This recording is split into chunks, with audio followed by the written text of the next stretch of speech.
كأس العالم خلص وأخيرا توج ميسي بالبطولة بعد سنين طويلة، وفي آخر نسخة من البطولة هيشارك فيها بعد مباراة ممتعة ومثيرة مع فرنسا امتدت للأشواط الإضافية وضربات الترجيح. تخيل معايا كده بعد كل ده وهم جايين يسلموا ميسي الكاس ما يلاقوش الكاس راح فين؟ ضاع؟ اتسرق. ايوه اتسرق. استنى، انا عارفه السؤال اللي جه في بالك وهجاوبك عليه. السؤال اللي جه في بالك هو الكاس بكل البروتوكولات الامنيه والتامين والحراسه اللي بتحصل عليه لمجرد انه يتنقل من مكان للتاني او يروح الدوله المنظمه ممكن يتسرق؟ ممكن، وبالفعل اتسرق، ومش مره واحده، دول 3 مرات. تعالوا نعرف حكاية الكاس اتسرق امتى ورجع ازاي وايه علاقة الكلب بيكلز بالموضوع. سنة 1939 وأثناء الحرب العالمية الثانية كانت إيطاليا هي حملة لقب كاس العالم، والكاس موجود في متحف الاتحاد الإيطالي. وتيروني بارتيزي نائب رئيس الاتحاد الإيطالي سرق الكاس من المتحف. ما سرقوش عشان يحتفظ بيه لنفسه، لكن عشان يحتفظ للبشرية كلها بيه من بطش الحلفاء. خبى الكاس في صندوق حذائه تحت سريره. في المكان ده فضل موجود الكاس 6 سنين لحد نهاية الحرب. كاس العالم 1966 واللي نظمته انجلترا، وهي البطولة الكبيرة الوحيدة اللي فاز بها منتخب انجلترا. قبل انطلاق كاس العالم ب4 شهور تحديدا 20 مارس الكاس وصل فعلا من البرازيل لانجلترا مكان إقامة البطولة. انجلترا وقتها نظمت مهرجان طوابع احتفالا بعودة رمز كرة القدم لمهدها، وسمحوا للناس انهم يشوفوا الكاس داخل فترينة في قاعة البريد العامة سنترال هول وسط حراسة مشددة المفروض انها كانت مشددة. في يوم الحد ده حارس خزنة كاس العالم خد اجازة وباقي الحراس كانوا مريحين، وفجأة دخل الحارس جورج فرينكلين اللي كان عمره 74 سنة الأوضة عشان يبص على الكاس، ولكنه ما لقاش الكاس. واتضح بعد كده ان اثناء تبديل الورديات في مجموعة من الحرامية دخلوا القاعة من الباب الخلفي سرقوا الكاس وهربوا. قام الحارس ضرب جرس الانذار والدنيا اتقلبت. شرطة انجلترا بالكامل حضرت للقاعة. ازاي كاس العالم يتسرق في انجلترا؟ ومع الزحام الشديد اتسرب الخبر، الصحافة كتبت والعالم كله عرف ان الكاس اتسرق. لجنة من الفيفا حضرت لانجلترا عشان تلاقي حل، والشرطة بالتنسيق مع الاتحاد الانجليزي عرضوا مكافأة مالية ضخمة للي يدل على اي معلومات عن الكاس. وترأس التحقيق وقتها مفتش اسمه بيلوف، وسمع لإفادة رئيس الحراس فرانك هيدسون وواحدة اسمها مارغريت كومبس، والاتنين قالوا انهم شافوا رجل مريب بين الزوار كان بيحاول يقرب من قاعة الكاس. سارق الكاس اكيد ما كانش من مجانين الكورة اللي عايز يحتفظ بكاس العالم لنفسه في بيته. السرقة كانت عشان الحصول على فدية طبعا.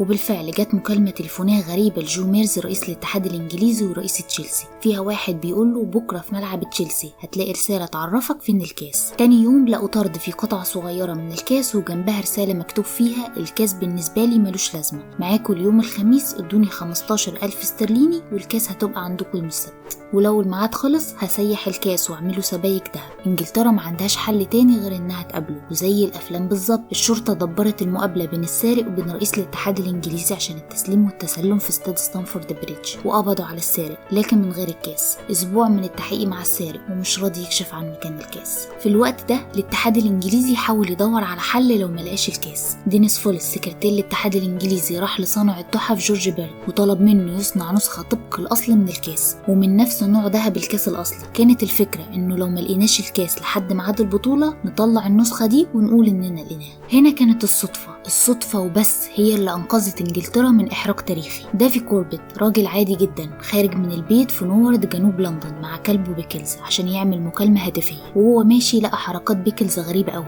الكلب بيتحرك ناحية عربية واحد من الجيران عدت جنبهم، فجري الكلب بيكلز وراها لحد ما دخل جنينة، ودخل دافي كوربت ورا كلبه عشان يربطه بالطوق. وجوه الجنينة يلاقي كوربت حاجة مرمية ملفوفة بورق جرايد بإحكام شديد. فك جزء منها فلقى قاعدة مكتوب عليها البرازيل، ألمانيا الغربية وأورجواي. فتح الناحية التانية من اللفة فلقى تمثال لسيدة شايلة طبق فارغ. وقف لحظة كده وهو مش فاهم أي حاجة، وبعدين قال ايه ده، أنا لقيت كاس العالم. قام يتنطط من الفرحة وجري على نقطة شرطة عشان يسلم الكاس. دافي كوربت بيحكي ويقول رحت لنقطة شرطة وحطيت الكاس قدام ضابط الشرطة وقلت له أنا لقيت كاس العالم، ما صدقنيش وقال لي الموضوع مش بالسهولة دي. استنيت لحد ما واحد من المخبرين وصل أخيرا وأخدني المقر سكوتلاند يارد. كنت رايح على أساس إن هسلم الكاس واخد المكافأة، لكن بعد استجواب لمدة ساعة عرفت إن بقيت في نظرهم المشتبه فيه مش المنقذ.